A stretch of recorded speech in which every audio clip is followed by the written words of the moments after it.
We're going to return back to our discussion here. So again, Lynn Baird is with us. She is with Oasis Senior Advisors, and they are the guys that you turn to when you are really needing help and trying to navigate this world of independent living, assisted living, nursing home care, memory care, all of these these things that people are definitely very, very confused about. And these guys are the experts. These guys know intimately every one of these facilities. They know how they work. They know, what the costs involved are, and they understand your needs, and they really get to know you and what's going on with you. And if people want to get in touch with you, Lynn, and they have questions and they need help, how would they go about doing that?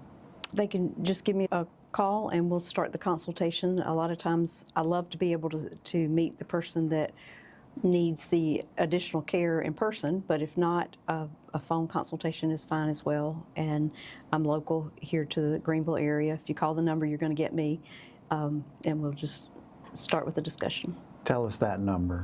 864-640-1099. Great. All right, and you guys have a website, or? We do, oasissenior.advisors.com, and then you just put in the location that you're looking for. So it would be Greenville or upstate South Carolina.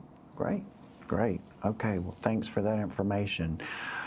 The next question I have is, what are the signs that you look for with family members to start to understand that they might be in need of more help than they're currently getting, just being at home by themselves, or even if they're in independent living and they're starting to need more help than what they're being provided there? What are the signs you look for in those folks? I would think primarily if your loved one has started maybe having more falls.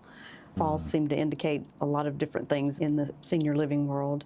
If they're having trouble managing their medications, you stop by to see them and you realize that the pill box that you're even filling out for them they're not taking the pills as they should, even with that assistance. A lot of times, if you spend enough time in an apartment or in a home and just helping mom or dad with emptying the dishwasher or doing everyday tasks, you'll see that things aren't quite as they should be.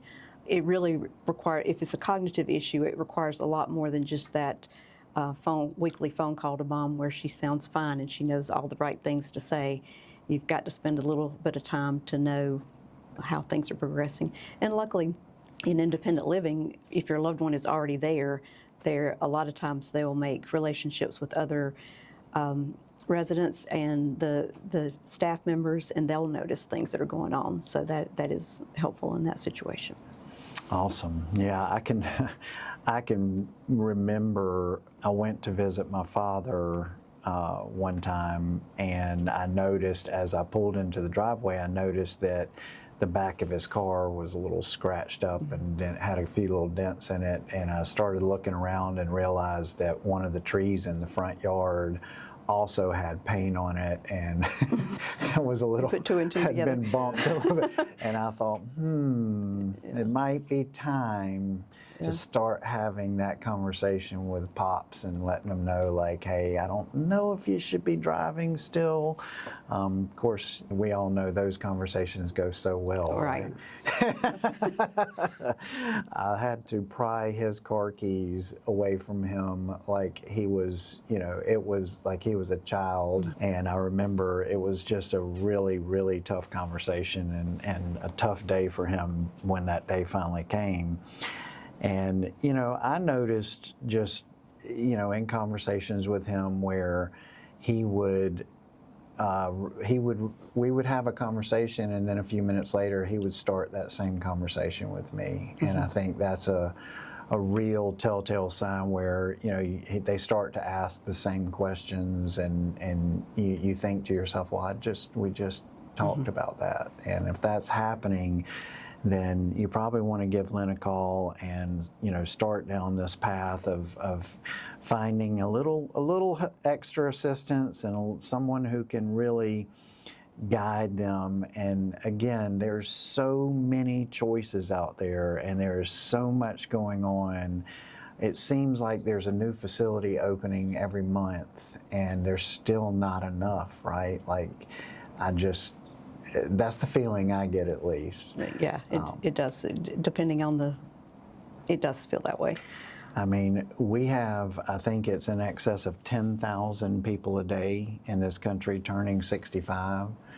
And I know it feels like we've got most of them here in Greenville. And, that's fine. I mean, we love them and we welcome them. But I can tell you that, if it's a concern of yours that you make sure that there's care available and that you probably want to start looking at these places, like we say, sooner rather than later, even if you feel like I don't really need it now.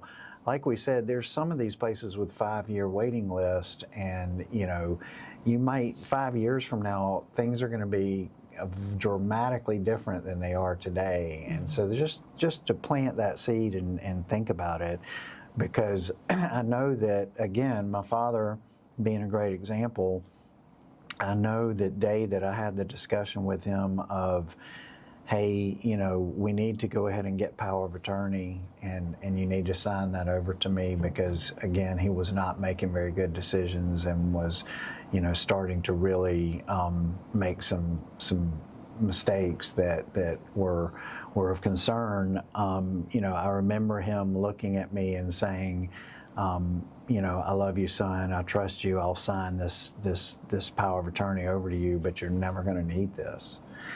And I said, no problem, Dad. I hope I never do. And he signed it over, and it was not even 8 months later that he had a massive stroke and ended up in a skilled nursing facility for the rest of his life for 6 years, and had no idea, where he was at, and surprisingly recognized me, but I was it. I was the only one. So this is a fascinating discussion, guys.